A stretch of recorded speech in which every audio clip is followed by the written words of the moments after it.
ప్రస్తుత ప్రపంచీకరణ యుగంలో వ్యాపారాలు తమ పరిధులను విస్తరించుకోవడానికి మరియు అంతర్జాతీయ మార్కెట్లలోకి ప్రవేశించడానికి నిరంతరం ప్రయత్నిస్తున్నాయి.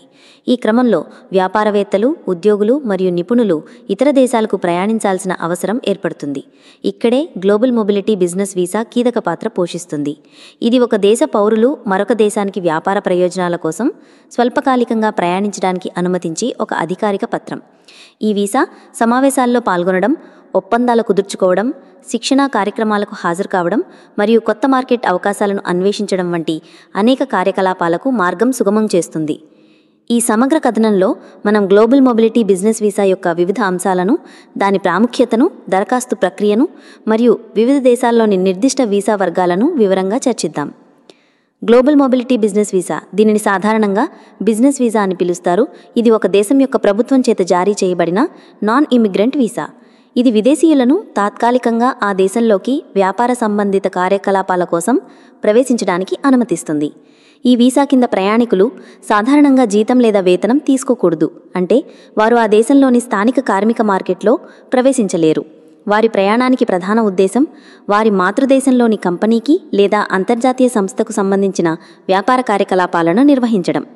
బిజినెస్ వీసా కింద అనుమతించబడిన కార్యకలాపాలు ఏంటంటే వ్యాపార సమావేశాలు మరియు చర్చలు, వృత్తిపరమైన సదస్సులు, సెమినార్లు మరియు ప్రదర్శనలకు హాజరు కావడం, సంభావ్య కస్టమర్లు మరియు భాగస్వాములతో సమావేశం, ఒప్పందాలు మరియు వాణిజ్య ఒప్పందాలపై చర్చలు జరపడం, మార్కెట్ పరిశోధన మరియు విశ్లేషణ, కొన్ని పరిమితులతో శిక్షణా కార్యక్రమాల్లో పాల్గొనడం, కొత్త ప్రాజెక్టుల ఏర్పాటుకు సంబంధించిన చర్చలు, కంపెనీ శాఖలు లేదా అనుబంధ సంస్థలను సందర్శించడం. ముఖ్యంగా గుర్తుంచుకోవాల్సిన విషయం ఏమిటంటే బిజినెస్ వీసా పని వీసా కాదు. పని వీసా విదేశీయులను ఒక దేశంలో జీతం తీసుకుంటూ ఉద్యోగం చేయడానికి అనుమతిస్తుంది. అయితే బిజినెస్ వీసా కేవలం స్వల్పకాలిక వ్యాపార కార్యకలాపాలకు మాత్రమే పరిమితం. ప్రతి దేశానికి దాని సొంత బిజినెస్ వీసా నియమాలు మరియు నిబంధనలు ఉంటాయి. ఇక్కడ కొన్ని ప్రముఖ దేశాల బిజినెస్ వీసా వర్గాలను పరిశీలిద్దాం. Number 1, United states of America USA B1 visa. అమెరికాలో వ్యాపార ప్రయోజనాల కోసం ప్రయాణించే వారికి B1 వీసా జారీ చేయబడుతుంది. ఇది పర్యాటక వీసా B2తో కలిపి B1 B2 వీసాగా కూడా జారీ చేయబడుతుంది. ఇది వ్యాపార మరియు పర్యాటక ప్రయోజనాలకు అనుమతిస్తుంది. సమావేశాలు, సదస్సులు, సంప్రదింపులు, ఆస్తి వ్యవహారాలు మరియు ఒప్పందాల చర్చల కోసం సాధారణంగా 6 నెలల వరకు ఉండటానికి అనుమతిస్తారు. అవసరమైతే మరో 6 నెలల వరకు పొడిగించుకునే అవకాశం ఉంటుంది. వీసా యొక్క మొత్తం చెల్లుబాటు 10 సంవత్సరాల వరకు ఉండవచ్చు.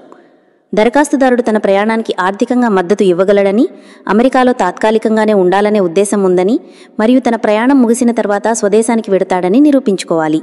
దీనికోసం బలమైన ఆర్థిక ఆధారాలు, ఉద్యోగ రుజువులు మరియు స్వదేశంలో కుటుంబ మరియు సామాజిక బంధాలను చూపించాల్సి ఉంటుంది. Number 2, United Kingdom UK standard visitor visa. United Kingdom వ్యాపార ప్రయాణికుల కోసం ప్రత్యేకంగా స్టాండర్డ్ విజిటర్ వీసాను అందిస్తోంది.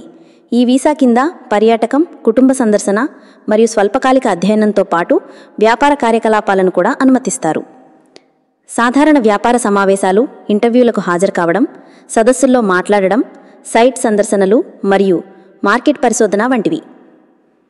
సాధారణంగా 6 నెలల వరకు ఉండటానికి అనుమతిస్తారు. అయితే తరచుగా ప్రయాణించే వారి కోసం 2, 5 లేదా 10 సంవత్సరాల దీర్ఘకాలిక వీసాలు కూడా అందుబాటులో ఉన్నాయి. కానీ ప్రతి సందర్శనలో 6 నెలల కంటే ఎక్కువ కాలం ఉండకూడదు. ముఖ్య గమనిక: ఈ వీసా కింద UKలో జీతం తీసుకునే ఉద్యోగం చేయడం లేదా సొంతంగా వ్యాపారం ప్రారంభించడం నిషిద్ధం. Number 3, Schengen area Schengen business visa. Schengen ఏరియాలో 27 యూరోపియన్ దేశాలున్నాయి మరియు ఈ దేశాలన్నింటికీ ఒకే షెంగెన్ వీసాతో ప్రయాణించవచ్చు. వ్యాపార ప్రయోజనాల కోసం ప్రయాణించే వారికి షెంగెన్ బిజినెస్ వీసా జారీ చేయబడుతుంది. France, Germany, Italy, Spain, Netherlands, Switzerland వంటి 27 యూరోపియన్ దేశాలు. ఇది స్వల్పకాలిక వీసా. ఇది 180 రోజుల వ్యవధిలో 90 రోజుల వరకు షెంగెన్ ఏరియాలో ఉండడానికి అనుమతిస్తుంది. మీరు ఏ దేశంలో ఎక్కువ కాలం గడపాలని ప్లాన్ చేస్తున్నారో లేదా మీ ప్రయాణంలో ఏ దేశంలో మొదటి ప్రవేశిస్తున్నారో ఆ దేశం యొక్క కాన్సులేట్ లేదా ఎంబసీకి దరఖాస్తు చేసుకోవాలి. ఉదాహరణకు, మీరు జర్మనీలో ఒక సమావేశానికి వెళ్ళి ఫ్రాన్స్లో 2 రోజులు గడపాలని ప్లాన్ చేస్తే మీరు జర్మన్ కాన్సులేట్కు దరఖాస్తు చేసుకోవాలి. నంబర్ 4, కెనడాలో బిజినెస్ విజిటర్ వీసా. కెనడా అంతర్జాతీయ వ్యాపార సంబంధాలను ప్రోత్సహించడానికి వ్యాపార సందర్శకులను స్వాగతిస్తోంది. కెనడాలో వ్యాపార కార్యకలాపాల్లో పాల్గొనాలంటే మీరు కెనడియన్ లేబర్ మార్కెట్లో ప్రవేశించినట్లయితే మీరు బిజినెస్ విజిటర్గా పరిగణించబడతారు. కెనడా వెలుపల ఉన్న కంపెనీ కోసం పనిచేస్తూ కెనడాలో వ్యాపార కార్యకలాపాల్లో పాల్గొనేవారు.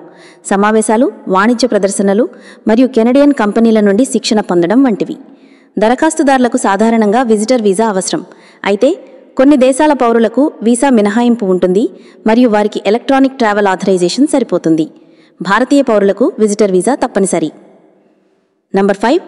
Australia business visitor stream sub class 600. ఆస్ట్రేలియాలో స్వల్పకాలిక వ్యాపార పర్యటనల కోసం ఈ వీసా ఉద్దేశించబడింది. వ్యాపార విచారణలు, చర్చలు, సమావేశాల్లో పాల్గొనడం సాధారణంగా 3 నెలల వరకు అనుమతిస్తారు, కానీ కొన్ని సందర్భాల్లో 12 నెలల వరకు కూడా జారీ చేయవచ్చు.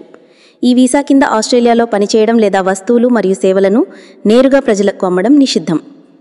దేశాన్ని బట్టి దరఖాస్తు ప్రక్రియలో స్వల్ప తేడాలు ఉన్నప్పటికీ సాధారణంగా అనుసరించాల్సిన ప్రాథమిక దశలు ఇక్కడున్నాయి. సరైన వీసా వర్గాన్ని గుర్తించడం. మీరు ప్రయాణించాలనుకుంటున్న దేశం యొక్క ఇమిగ్రేషన్ వెబ్సైట్ను సందర్శించి మీ ప్రయాణ ఉద్దేశానికి సరిపోయే సరైన బిజినెస్ వీసా వర్గాన్ని ఎంచుకోండి. అవసరమైన పత్రాలను సేకరించడం. ఇది చాలా కీలకమైన దశ. సాధారణంగా అవసరమైన పత్రాలు కనీసం 6 నెలల చెల్లుబాటుతో మరియు వీసా స్టాంపింగ్కి ఖాళీ పేజీలతో కూడిన అసలు పాస్పోర్ట్, పూర్తిగా మరియు సత్యమైన సమాచారంతో నింపబడిన దరఖాస్తు ఫారం, నిర్దిష్ట ఆకారం మరియు పరిమాణంలో ఇటీవలి పాస్పోర్ట్ సైజ్ ఫోటోలు, మీ యజమాని నుండి లేదా మీ సొంత కంపెనీ నుండి మీ ప్రయాణ ఉద్దేశం, ప్రయాణ ప్రణాళిక మరియు ఖర్చులను ఎవరు భరిస్తారో వివరిస్తూ ఒక అధికారిక లేఖ.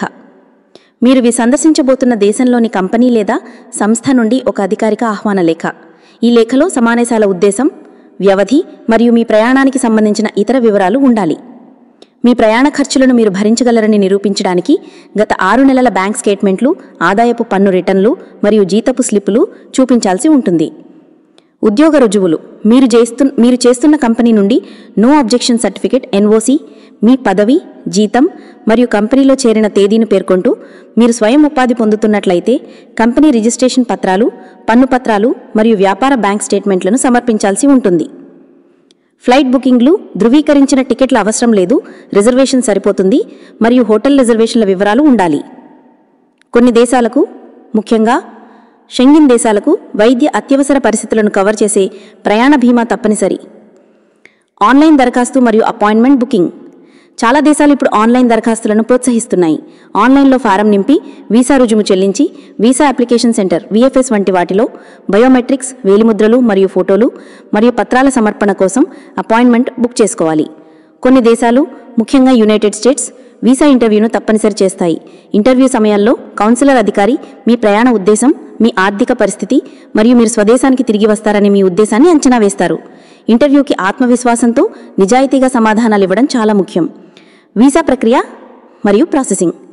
మీ దరఖాస్తు సమర్పించిన తర్వాత అది ప్రాసెసింగ్ కోసం పంపబడుతుంది. ప్రాసెసింగ్ సమయం దేశం మరియు దరఖాస్తుల రద్దీని బట్టి కొన్ని రోజుల నుండి కొన్ని వారాల వరకు పట్టవచ్చు. మీ వీసా ఆమోదించబడితే మీ పాస్పోర్ట్పై వీసా స్టాంప్ చేయబడి మీకు తిరిగి ఇవ్వబడుతుంది. చాలా జాగ్రత్తగా దరఖాస్తు చేసినప్పటికీ కొన్నిసార్లు వీసాలు తిరస్కరించబడతాయి. దీనికి గల సాధారణ కారణాలు: దరఖాస్తు భారంలో తప్పులు చేయడం లేదా అవసరమైన పత్రాలను సమర్పించకపోవడం, ప్రయాణ ఖర్చులను భరించగలరని నిరూపించలేకపోవడం, దరఖాస్తుదారుడు స్వదేశంలో బలమైన కుటుంబ, ఆర్థిక లేదా సామాజిక బంధాలను చూపించలేనప్పుడు వారు వీసా గడువు ముగిసిన తర్వాత కూడా ఆ దేశంలోనే అక్రమంగా ఉండిపోతారని కౌన్సిలర్ అధికారులు భావిస్తారు. ఆహ్వాన లేఖ లేదా కవర్ లెటర్లో ప్రయాణ ఉద్దేశం స్పష్టంగా లేకపోవడం, గతంలో ఏ దేశంలోనైనా వీసా నిబంధనలను ఉల్లంఘించి ఉండడం. నివారణ చర్యలు. దరఖాస్తు చేసే ముందు సంబంధిత దేశం యొక్క ఇమిగ్రేషన్ వెబ్సైట్ను క్షుణ్ణంగా చదవండి. అన్ని పత్రాలను జాగ్రత్తగా 2 సార్లు తనిఖీ చేసుకోండి.